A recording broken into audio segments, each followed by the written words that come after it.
Salut tout le monde, voici une vidéo pour vous expliquer, vous guider pour protéger l'accès à un dossier, un fichier.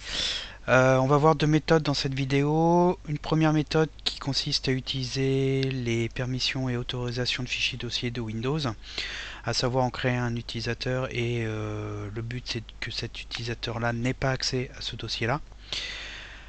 La seconde méthode, c'est d'utiliser des logiciels pour, en fait, quand vous accédez au dossier, ça demande un mot de passe qui fait que si on n'a pas ce mot de passe, comme le dossier est chiffré, les personnes ne pourront pas accéder aux données. Alors, la première méthode donc, qui vise à protéger l'accès au dossier, au fichier à travers les permissions et autorisations de fichiers de Windows.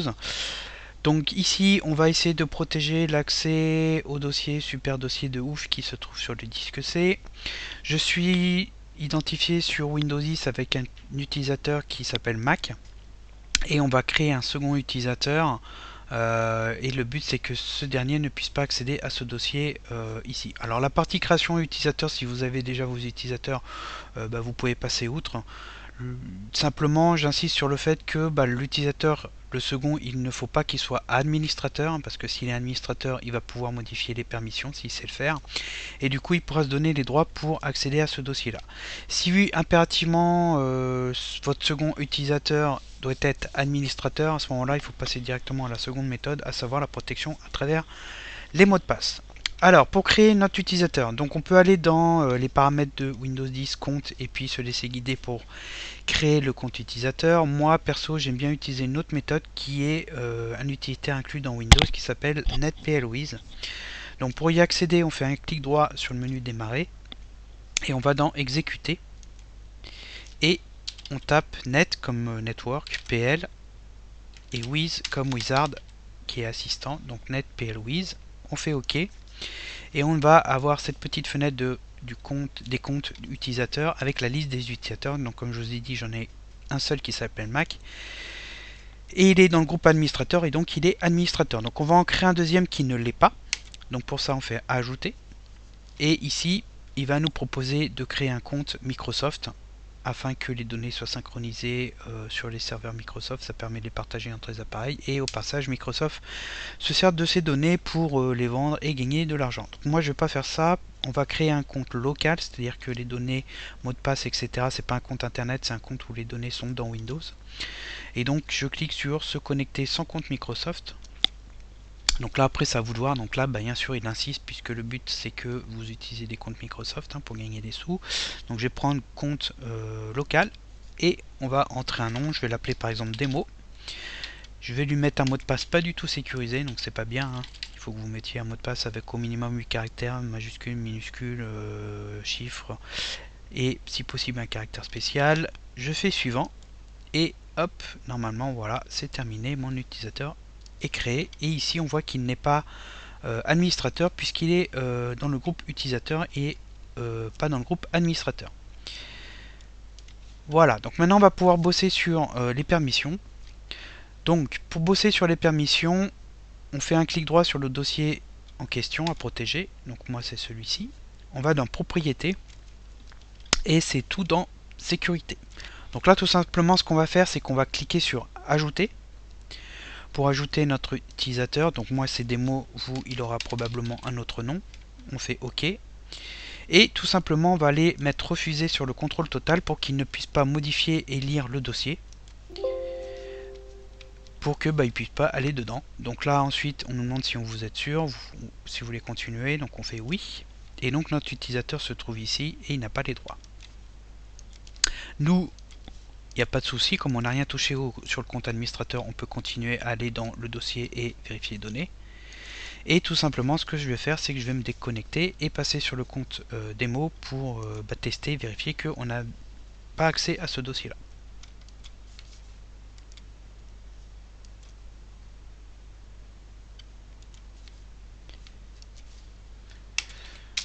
Alors comme c'est on vient de créer le compte, il y a une petite phase de configuration, donc je vais passer vite fait la vidéo pour que ça dure pas trois plombes, pour qu'on arrive directement sur le bureau. Voilà, donc là on est sur le bureau, on va fermer ça, parce qu'on s'en fout, hop, et on va aller dans l'explorateur de fichiers, voir notre dossier protégé, et voilà, il nous indique qu'on n'a pas les autorisations requises et si on clique sur continuer, et ben on va rien pouvoir faire parce qu'il va nous demander de nous identifier avec un compte administrateur, en l'occurrence Mac. Et donc si cette personne n'a pas le mot de passe, et ben il ne pourra pas s'identifier avec, il ne pourra pas modifier les permissions et il n'aura pas accès au dossier. Donc c'est une mission accomplie. Votre dossier est protégé avec tout ce qu'il y a dedans. Donc ça c'est la première méthode. J'insiste bien sur le fait qu'il ne faut pas être administrateur. Il ne faut pas que l'utilisateur que vous avez créé soit administrateur pour qu'il ne puisse pas modifier les droits. Alors, dans cette seconde approche, on va voir comment protéger l'accès à un dossier par un mot de passe. Donc c'est une autre approche qui est un petit peu moins pratique que celle présentée précédemment parce que vous allez devoir à chaque fois, quand vous allez vouloir accéder à vos données, taper le mot de passe, ça va déchiffrer le document et il va falloir ensuite à chaque fois le rechiffrer pour le protéger une fois que vous avez modifié ce dernier. Donc il y a plusieurs solutions. Il y a Encrypt on Click, c'est l'utilitaire qu'on va voir là. Il y a la solution setzip qui consiste en fait à créer un zip avec un mot de passe. Ce zip est chiffré. Vous pouvez bosser dessus et vous avez à chaque fois à bosser avec le zip, donc ce qui n'est pas forcément pratique. Il y a l'Eomon Quick Crypt qui fonctionne de la même manière que Encrypt on Click. C'est-à-dire que à chaque fois vous sélectionnez le fichier ou le dossier, vous tapez le mot de passe, ça vous crée les fichiers chiffrés et quand vous double-cliquez dessus, il faut taper le mot de passe, ça le déchiffre et il faut le rechiffrer derrière. L'Eomon Quick Crypt fonctionne de la même manière. Après bon, c'est les présentations qui changent, hein. À chaque fois il y a une partie chiffrement et déchiffrement. Et puis il y a une autre solution qui est VeraCrypt qui est un petit peu plus complexe parce que vous créez un conteneur, c'est-à-dire un lecteur. Pour accéder dessus, vous devez taper le mot de passe et après vous accédez à vos fichiers. Donc c'est un petit peu plus pour les utilisateurs avancés. Et enfin, il y a la solution pour les éditions Pro de Windows. Vous avez la solution EFS, donc qui est une technologie de chiffrement qui est liée à l'utilisateur Windows de Microsoft, qui est très pratique parce que vous avez simplement à faire un clic droit propriété sur le dossier ou fichier, vous cochez l'option chiffrer, voilà qui est ici, et tout simplement à partir de là les autres utilisateurs du même ordinateur, les autres sessions n'auront pas accès à ce contenu directement. Ça nécessite toutefois d'exporter la clé de chiffrement parce que si vous la perdez après par exemple un formatage, vous n'aurez plus accès à vos données.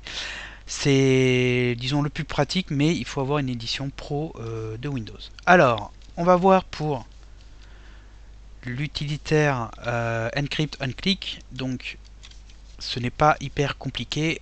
Déjà il faut se rendre sur le site. Donc je vous mettrai le lien en commentaire de la vidéo, vous allez sur le tuto qu'on vient de voir là. Donc l'éditeur il s'appelle Bricked Sparks et on a la page ici avec le Download Now et vous avez donc le setup, vous le lancez, ça s'installe et vous créez une icône sur le bureau.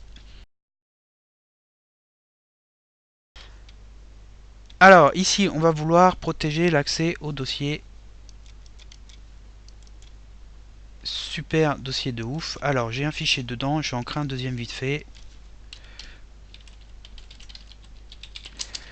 Donc c'est un fichier texte avec n'importe quoi dedans, ça n'a pas d'importance. Alors il faut lancer l'utilitaire, déjà on va protéger les données.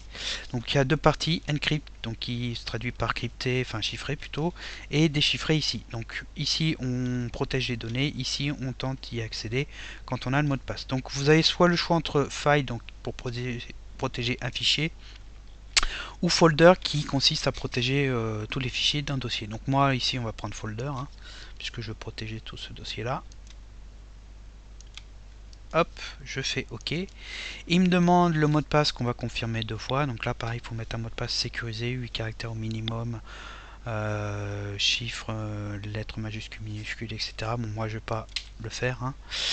On peut mettre un commentaire pour vous aider et on peut aussi faire en sorte que le fichier se supprime quand vous avez chiffré les données.